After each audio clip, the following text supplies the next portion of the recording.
the tape for this, our main event of the evening. We introduce the champion, Chris, the West Side Strangler Brennan. Let's get it on! What's up, guys? We're here to go over the recap of UFC 294? 294 in Abu Dhabi. Crazy amount of fights. This was just like every single fight ended differently than even it was out of the realm of what I thought would happen. Yeah, it was very weird. Like very it was weird. just it was super weird.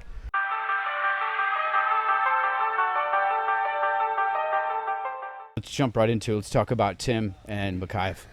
So this whole thing was crazy. I obviously couldn't go to Abu Dhabi because I can't fly technically without being on oxygen since I got sick. So Right. Austin went with him, and I was here, and I was Zoom calling with Tim's girlfriend, cornering for the first round.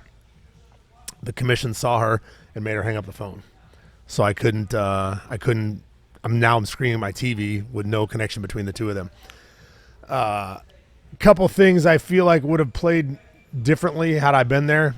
Tim sat for a couple guillotines that I would not have let him let go of without getting up. You know, we use that to either finish or use it to get up. You know, don't just let their head out and then be on top of you. That happened a couple times. And then the arm triangle, you know, I saw that about 20 seconds before it happened. Yeah. And all those things aside, I had Tim winning going in the third round. And two judges also had Tim winning going in the third round. This guy played that stupid hand game where he's putting his hand on the ground. Yes. You know, and Jason Herzog, who let me start by saying he's the best ref in the game. Okay? I believe he's the best ref in the game. His angle, he stopped the fight to look at the knees, you know, where his hand's on the ground. The hands have to be bearing weight. They can't be touching the ground like this, you know. Yeah. They have to be bearing weight, and they weren't. So they restarted them.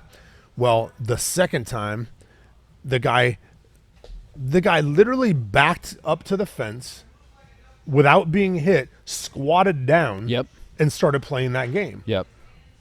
I mean, Tim is like me. I thought Tim might just actually kick his head off his shoulders while he was down there and take the DQ.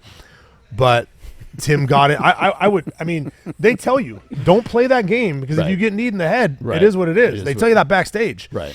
And so this time, Tim has him in a great spot. He's got him in a front headlock, kneeing him. You know, the guy squatted down without his hands or anything on the ground or a knee on the ground. Jason steps in again, separates him. This guy goes to his corner. Tim is now thinking he's wrong, right? He's got to figure out a way to do this a different way. This guy now has time to figure out how to get out of the situation he's in. Yes. You know, it changed completely the direction of the fight. And they restarted him. The guy was squatted down. Yep. Well, they restarted him with a knee on the ground. Well, if his knee wasn't on the ground, or Tim would have been fouled, right? So his knee wasn't on the ground. Right. So he started him on the knee on the ground, and instantly the guy worked, and then hit that fireman's carry where he launched Tim from there. Which was sick. Well, at this point in time, Tim's frustrated. Yeah. You know, he's frustrated, and he's trying to fight, and he's been interrupted twice. Not Jason's fault because they do look bad, but it's only bad because that freaking rule allows you, but it's supposed to not allow you to play that game. Right. And so all that's being said, Tim thought he was down on the cards, so he tried to do something to get up in the third round, and that's how he ended up getting choked. Had he just made it through the round, he won a split decision. He would have won. I'm looking at the scorecards right now. Yeah, he would have won a split decision. That's right. Two judges had him. All three could have gone the other way in the third round, and he would have won a split decision. Yep. Mikhaev gets a freaking $50,000 performance bonus for what? You know, being a master of playing the bullshit game of, you know, touching the ground and it sucked. I was not impressed with the guy. To be honest, I was much more worried about this fight then it was as it was unfolding, I was like, this guy's not good at all. Sure. I'm telling Lucas while we're watching, I'm like, bro, he hasn't landed a punch Yep. on the ground. Yep. Tim's beating the crap out of him from the bottom with elbows and punches. Yep. That's why he was up on the cards, because he was on the bottom the whole second round. Yes. You know, but he still was ahead on 2 scorecards because of it. That's right. So I was frustrated, very frustrated at the ending, obviously. I was frustrated with the way the guy was fighting, and I was frustrated at the fact that it got separated, you know, both times, and kind of changed the direction and the mindset and everything basically at that point in time. I spoke to Jason afterwards, and he said that he was open to discussing it and whatnot, and he understands that it did change the, you know, Right. the fight. Right. And but I can't fault him, because the rule is if his hand's on the ground, Right. bearing weight, it's illegal. If it's not bearing weight, it's not illegal. Well, when it's a live, fast fight, and knees are happening, and knees are happening, and knees are happening, Right. and you're trying to look to see if this guy's hands are on the mat, And you're watching 4 different things at the same right? time. Like he had to stop it Yeah. and look, you know, in order to know for sure. The problem with that is that screws Tim, you know, majorly.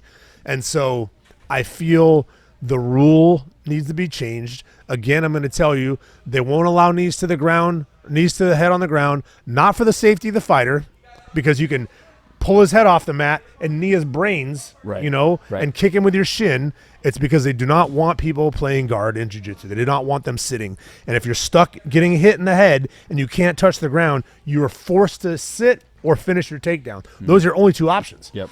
And they don't want that. So I promise you that's why there's no knees to the head on the ground, not for the safety of the fighters. I don't give a shit about the safety of the fighters. Talk about the guillotines that Tim had. It looked like the second one was pretty freaking deep. The second one was also the second one was way tighter than the first. I was saying, no. And then I was like, okay, squeeze. But then I saw that it wasn't. Yep. And now you need to register that. Okay, I don't have it now. Yep. I need to hold on to it long enough to work my way up. Yep. You know, and then whatever. But his head came out, you know, on both of them, and he ended up on bottom. He was at least aggressive and active on the bottom once he was there. So I was happy about that. Tim came into this fight ranked, I'm looking to see here. What was he ranked? 10. So he's going to fall out. Yeah. Well, I guess he won't fall out of the top 15, I guess. He won't fall out of top 15, but it doesn't even matter because they're not fighting him in front of him anyway. Yeah. You know what I mean? Like, he's number 10, and they won't give him anybody in front of him. They keep giving people behind him. Everyone they've offered him, Nascimento, Victor Altamirano, this guy, like, everyone has been behind him. Or, I mean, the people you just named, none of them are even ranked. Not ranked. Right. Right. That's what I'm saying. Like, they're not giving him guys in front of him. They're giving him guys behind him.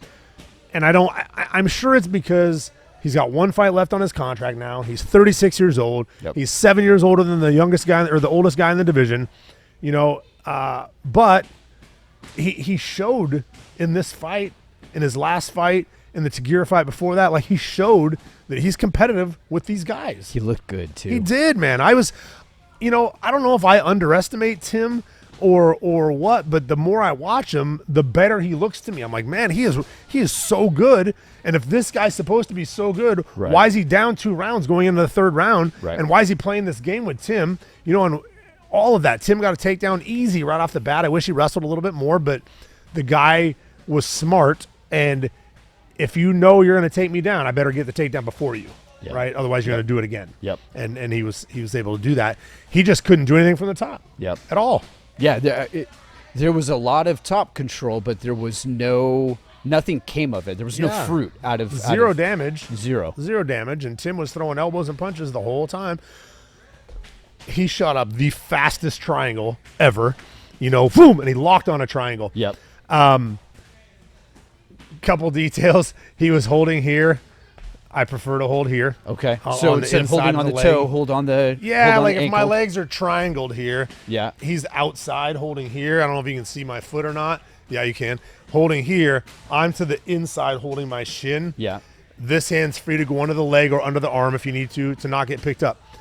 When you get picked up, if you get picked up on a triangle and you're not going to bail, stay hunched, stay crunched, and you'll take it on the back, but you'll be hunched and not slam your head. Yep. If you get picked up on an arm bar, you can go ahead and go that way and belly down, because you'll land belly down and probably break their arm. He went that way on a triangle, and that's how he ended up on his neck. Got flash knocked out. I was going to say they mentioned that on the call. I saw it only because I've seen him choked in here, unconscious. He doesn't tap to anything, and he came to blinking the exact same way. He circled out of there. I was like, oh, he's in trouble. He's in trouble. But then again, to show how ineffective Makhayev's top game was, he jumped right back on him and didn't do anything. Yeah. And then Tim got busy again from the bottom. You know, he had a guy hurt, didn't even know he had him hurt, and was able to, you know, he just, I don't know, he wasn't impressive to me. It was not impressive to me. He definitely wasn't $50,000 impressive to me. Yeah, the performance bonus was surprising to me. I did notice, I chuckled, you know, his nickname is Awkward MMA, that's his handle. Yeah. And early in the fight, he had one foot up and was kind of poking at him, and then he got chopped on the plant foot. I started laughing. So he's got terrible knees. And in the Victor Altamirano fight, his knee had given out 10 times in camp, maybe 15 times. Jeez. And he did that a few times, and he told guys, if you knock me down, don't wait for my knee to get better and let me up. Just get on me. Yeah. So he started doing that, and Victor started backing up like, what the heck? And Lorisenko goes, they don't teach stuff like that in your regular MMA gym. And Michael Bisping goes, and they shouldn't. It was so classic because that's Tim, man. Yeah. And he did it in this one, and he chopped his leg, and I was like, clearly that guy saw him do it in the last fight and thought to himself, I'll chop his leg if he does that. Absolutely. You know? And he did. But, it was a good fight. I'm very bitter because it was Tim, and it was one of my guys, and I felt like I could have helped, but at the same time, I was frustrated more about the way the guy was playing the game and being allowed to play the game. And it ended up giving him a W that 100% shouldn't. And what I feel like should have happened on Jason's part, and I don't know if he could have or couldn't have, because they give you the speech backstage about you can't play the game, I'll let you get kneed. I feel like after the first one, seeing him do it, he should have said, listen, if you play that game, I'm letting it go. I'm going to let it go, and you're going to get kneed in the head. Yep. And then he would not have been able to do it again. It is what it is. It was, again, in the middle of a fight, and I will always say, and I told Jason this, he is, in my opinion, the best referee in the game and has the best calls in the game regularly. And I don't think this was a bad call. I think this is a bad rule that he had to do something about it in order to see. Otherwise, what if they were illegal and he was letting Tim knee him in the head? Yeah. And you know, it didn't get stopped, and now we've got a DQ on Tim's part because it didn't get stopped. You know, Jason's in a bad situation, and he has to negotiate and manage risk the best he can. And given the parameters, that's the best thing he can do. 100%. I agree. Tough. So hopefully we get one more local. I know Yeah. he asked for one somewhere in the United States, and he asked for his quick because he's not injured at all. Okay. And hopefully we get something and finish out this contract and see what they do with him. Awesome. Well, obviously pulling for him.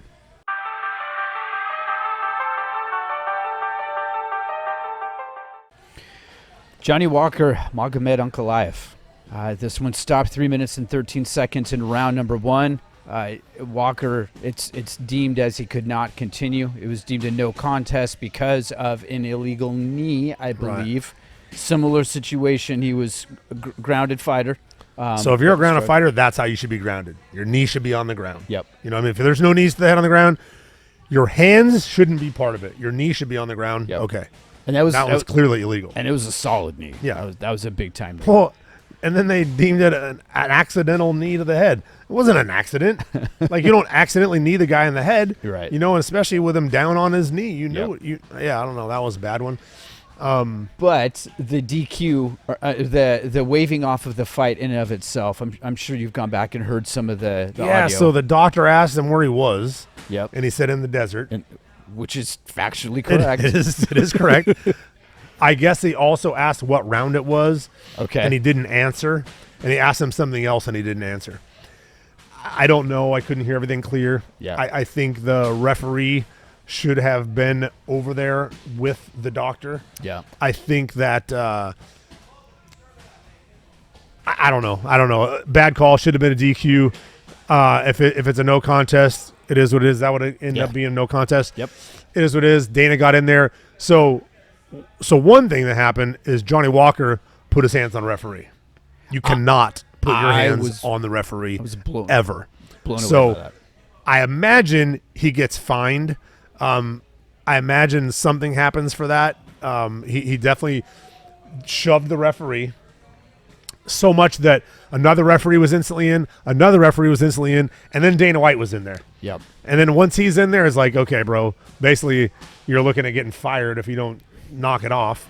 And he kept trying to run around. And these guys don't understand, like, not to take anything away from the referees. Jason Herzog's a stud. I think he's a black belt in jiu-jitsu. Yeah. But these guys Was it Murgliato? Was it Dan Murgliato? Was that the? I'll have to go back and see if I can find it. Okay. No. I'll I think see if Dan would have pushed him back. That's fair. But these guys are elite professional fighters in fight mode, in fight zone, ready to kill somebody. Yeah. You can't put your hands on a referee. Yeah. And then other refs come in and everyone's trying to calm it down. But that guy, you can't escalate it to that, because look what it almost turned into.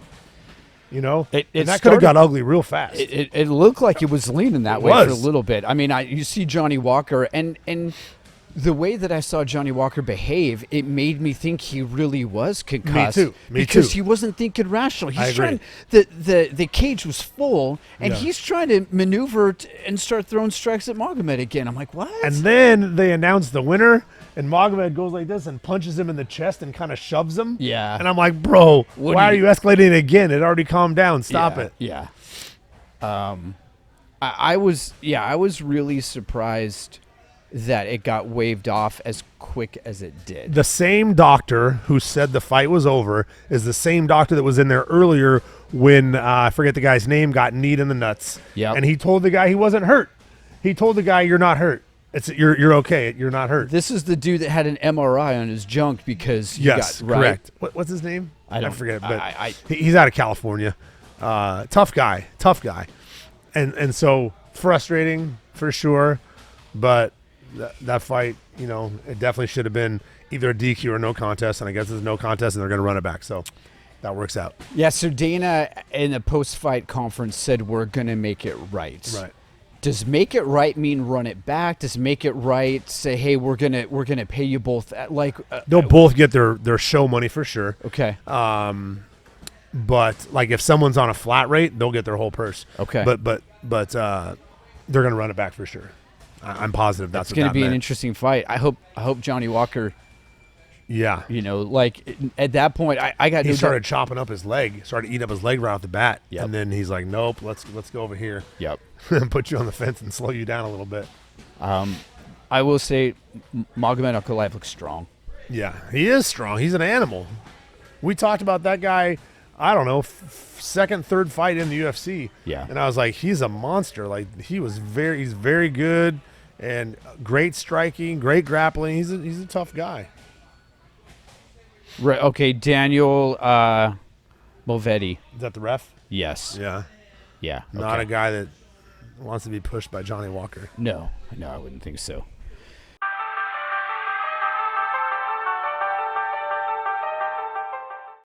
Co-main. Usman and Hamzat Chimaev. Yeah. Hamzat's an animal. He's a beast. But to 10-8 Kamaru Usman in the first round shocked me. And I said this when I was watching it, and somebody else said it. If that's a 5-round fight, I think Usman runs away with it in the end of 3, 4, and 5 easy. Yeah. I had it a draw, to be honest. I had him losing 10-8, and I had him winning the next 2 rounds. I think that Hamzat runs out of gas in every fight that goes longer than his initial burst, Yep. I feel like it's not – if you get someone's back early and body triangle, I feel like it's not hard to get a 10-8 round, right? It's not easy to escape that position, and if you're good there, it's not hard to keep it. So by the judges' criteria these days, if you dominate someone for the entire round and land some damage, it's a 10-8 round. Yep. So it was a 10-8 round right off the bat as soon as he got him there. But what happened at the beginning? What did I say needed to happen at the beginning, and what happened at the beginning? You said that somebody needed to be aggressive and get a takedown right off the bat. Yep. Otherwise, they're going to get into the striking thing, and then a takedown's going to come easy to somebody. Well, he came out, made it happen right off the bat, so that you now know I can take you down. Right. You know, even if they got back to the feet, Usman's going to strike a little bit more hesitant just because, you know, the takedown is there, and now you know he can take you down. Once the round ended and he came back and won the second round. Yep. And then I thought he had won the third round as well. I could rewatch it again if he didn't, but that's why I had it a draw. If you 10-8, if you lose a round 10-8 and you win 2 rounds, that's a draw.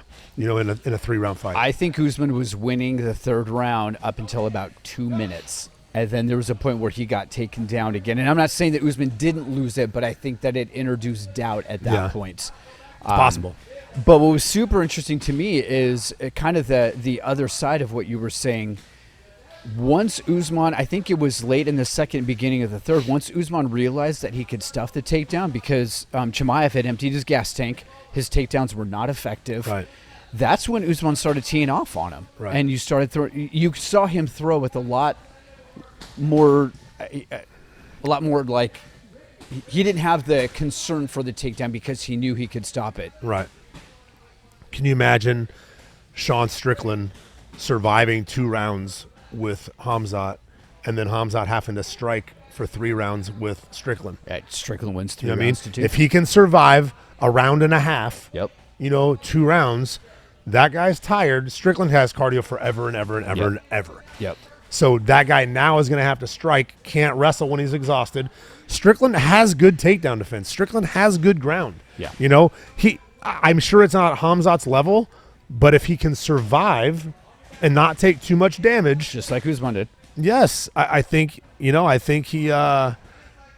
the time it gets back to the feet at some point in the second or the rest of the fight from the third on, I think he's in trouble. I'm not saying he can survive, but if he can, he's in trouble. In my mind, when I think of the size of Strickland and the size of Hamzat, it feels like Hamzat is going to tower over Strickland. And I don't know if that's just a mental thing. I haven't seen He's them not. side by side. No, he's Strickland not. must be way bigger than what I pictured Strickland's a him being. big 85er, and Hamzat is not a big 85er. He just was at 70, 2 years ago, 2 years ago. He's a big guy, but he's not a big 85er. I saw a picture of him with Phil Rowe. I don't know if you know who Phil Rowe is, do but not. he's in the UFC as well. Okay. And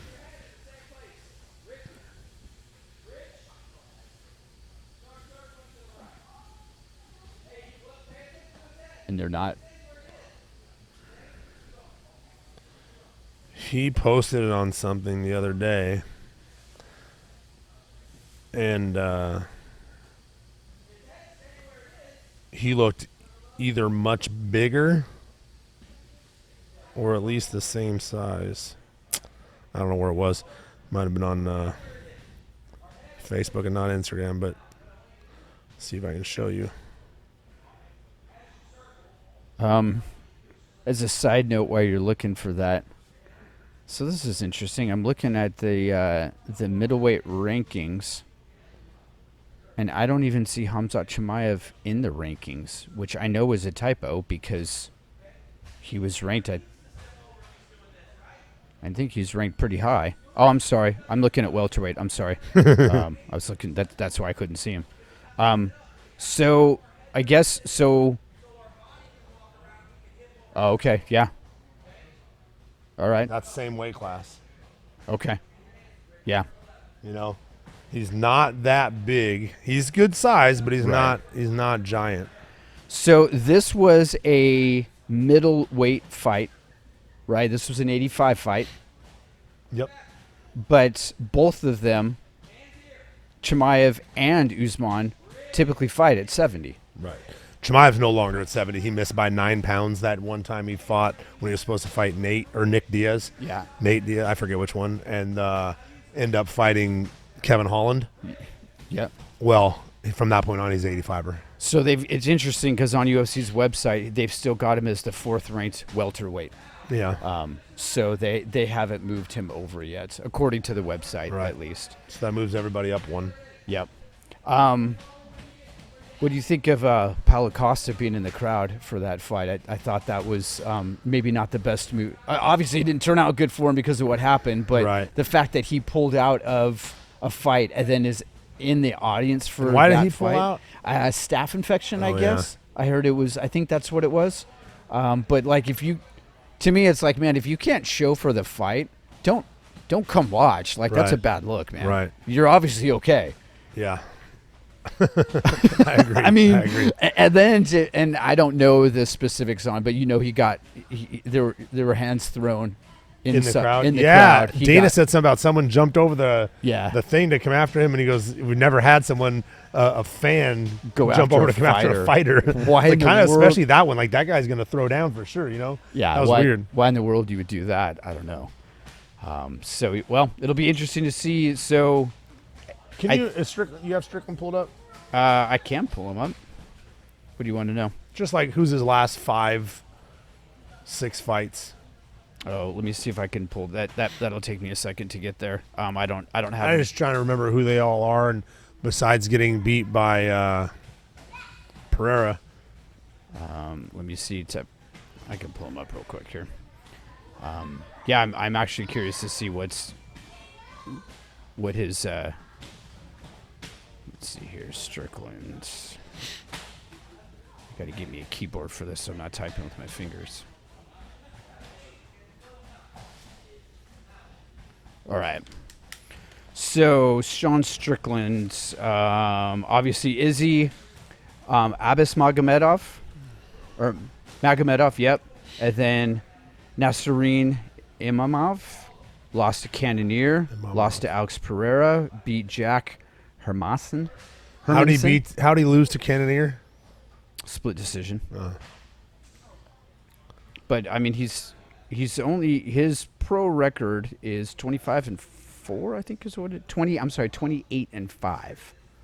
So, but it's crazy because he went on kind of a rough losing streak with Andy Varela, and then Alex Pereira, and then Jared Cannonier. Those are his 3 recent losses. When you go back, you're going back into 2018 to get his other losses. One of them to which was a 9-1 Kamaru Usman at the time. So, well, interesting. It'll be interesting to see that fight. Yeah. I'm excited to see. I'm excited to see what Sean Strickland can do. Izzy's a striker. We know that it was a striker versus striker. But when you get somebody that might be a little more well-rounded, that's a different kind of fighter than Izzy. I'll at least say that. That's going to be a really unique challenge for Sean Strickland. Yeah, I agree. So. It'll be nice to see.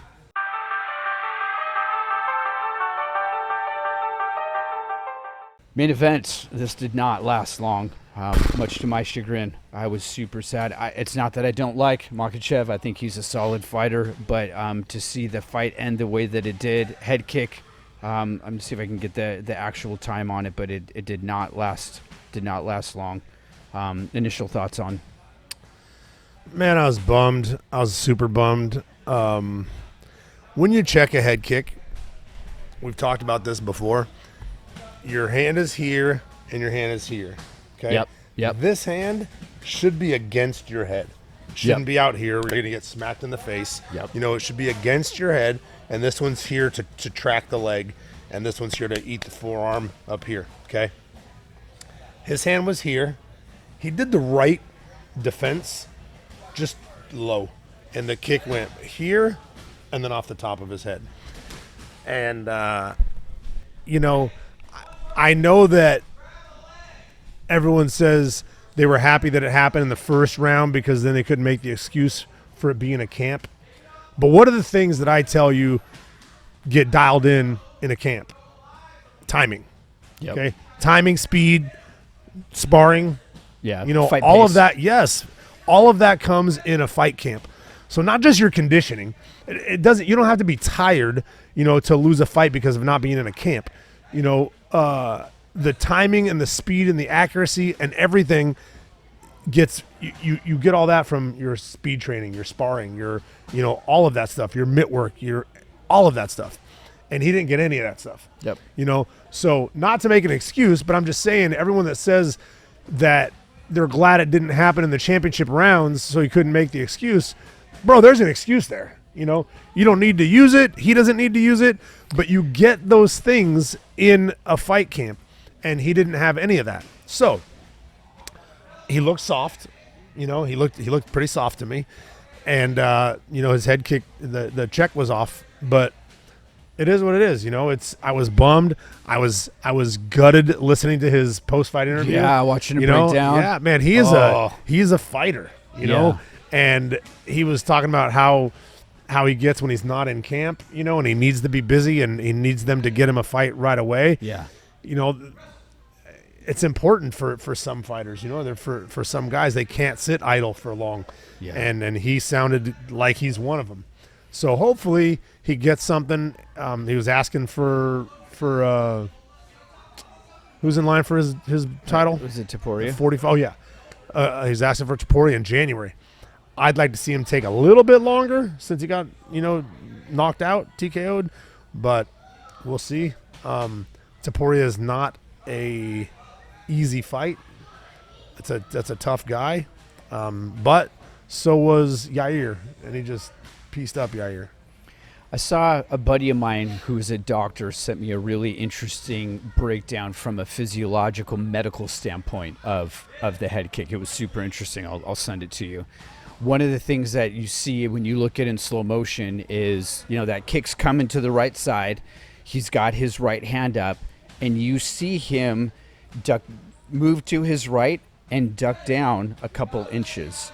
And had he not ducked down, it probably would have hit him right in the hands. Yeah. But I also know when you train Muay Thai, they teach you lean into those a little bit. If you're going to get kicked, lean into it a little bit. I lean into it. He came down in case it was to the body. Yes. In hindsight. Take the body. In hindsight, he should have ate that body kick, but I mean, you say that, but if it hits your liver, then, right. then. Shuts you off anyway. Yeah. It's the off button. Yeah, so, it is what it is. He's going to go back, do his thing at 45, and, maybe work his way back to being confident enough to get back to 55 and give it a run. But it won't be easy to get a fight with Islam again. But if he gets enough done at 45 and tries to jump back up there, it might happen. You said about a year ago when Islam fought Oliveira for the belt, you said if Islam wins and grabs the belt, he's going to be holding on to that for a while. Right. I distinctly remember that. Yeah.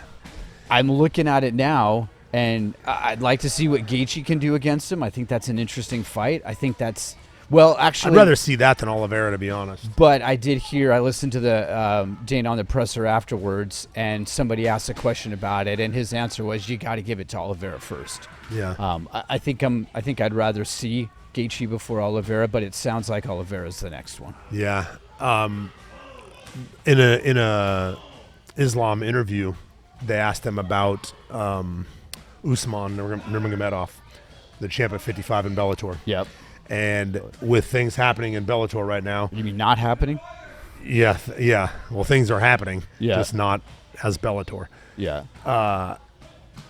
I guess PFL would own his contract, but if there's a way for him to end up in the UFC, Islam was saying, he mentioned it in like a kind of undertone that he would finish doing his thing at 55 and maybe go to welterweight and let Usman fight there. So is he almost saying I'm not willing to fight Usman? Yeah, they said they would not fight each other. Okay. He said one of them would move one. He said he would wait. Usman would wait. Okay. So he's young. Yeah. And he said he's very good. He said there's a handful of guys in the gym that give him a hard time in the cage. Yeah. And he's one of them.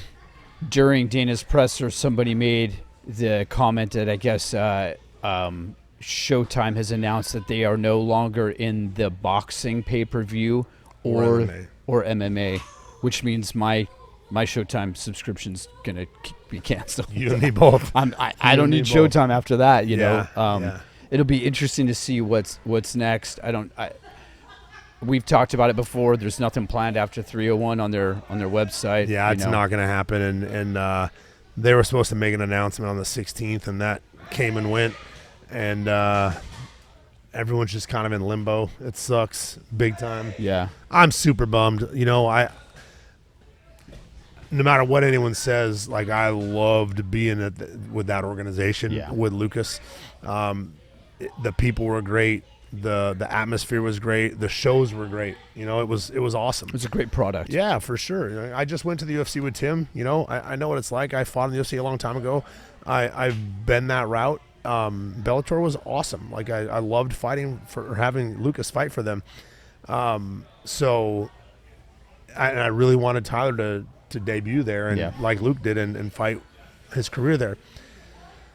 Big things are going to happen now. Big changes, changes we weren't anticipating. My issue with going to the PFL is, are we going to be in another organization that may or may not be here in 3 years, 4 years? Yeah. And at that point, who's going to always be there. Yep. Right. So, do we go there? What are the options? What are the we don't know anything yet. We can't have that conversation. PFL is on ESPN. That's who their contract is with. Is that right? Is ESPN. So as long as they keep that, which, like you said, you never know. Right. But I do feel like it's a consolidation, and it's shocking to me when you think about PFL and Bellator from the outside looking in. It feels like Bellator is the bigger name. And 100%. Better product. It's better roster. Right.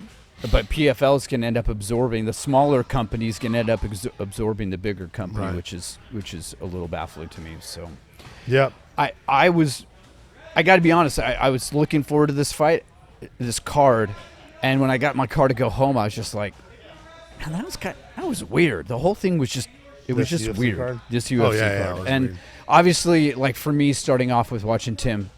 I didn't really care about anything after that. Yeah. That was the rest of my night, which is just like whatever, I don't care. Yeah. So, all right. That's all we got. Yep. Thank you guys for watching. Let us know what you think in the comments.